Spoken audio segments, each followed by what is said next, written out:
Hello everyone, this is Rishabh Singh. I'm a legal intern at Lexis & Company.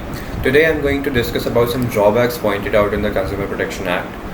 Before proceeding to the drawbacks, let's first know about what the Consumer Protection Act is all about. The Consumer Protection Act went into effect in 1986. It provides for quick and simple resolution for consumer complaints. It protects and allows people to speak about the inadequacies and the defects in the products and services. If retailers and distributors engage in any illicit trading, this act safeguards their consumer rights. The primary goal of this platform is to provide assistance to all parties and to eradicate any form of violation of the rights of the consumers. With the rise of online marketplaces and India's growing consumer economy, the government enacted the Consumer Protection Bill 2019.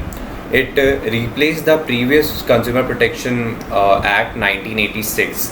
On August 9, 2019, this bill was passed by both the houses of the parliament and secured the president's assent, and it came into implementation by both the it came into implementation on 20th July 2020.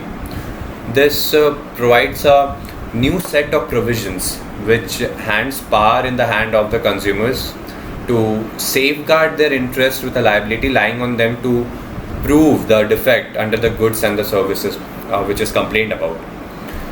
Coming to the drawbacks of the Consumer Protection Act 2019, though this act tries to ensure and cover all drawbacks of Consumer Protection Act 1986, but yet there are certain areas where clarity is needed and certain new guidelines to be focused on.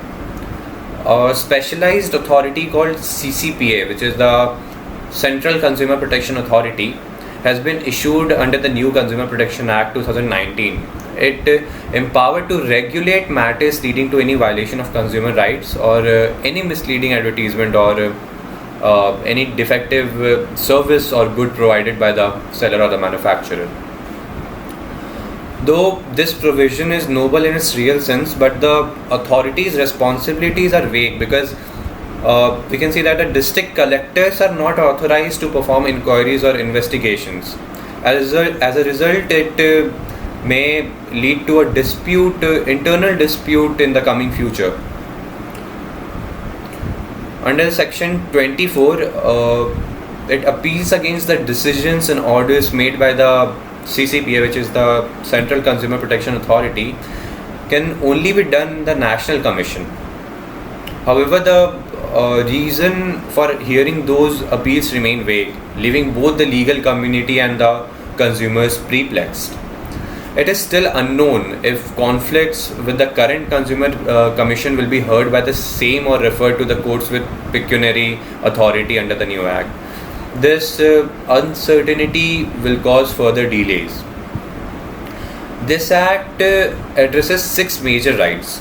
The first is right to choose, right to safety, right to be informed, right to be heard, right to address, and right to consumer education. But it fails to inculcate the important right to healthy environment. The Section 1, subsection 37, clause 2 addresses the exceptions for who a service provider, but yet fails to determine and define who a service provider is. This results in unclear information and confusion along with the several disputes raised in the relation to the self-assumption and views made. So, concluding it, the Consumer Protection Act of 2019 is a positive move forward that will bear a fruit in the coming future. The Act contains many new ideas that were required at the time, and the idea of applying the same in the country like India, and it would possibly yield a satisfactory outcome.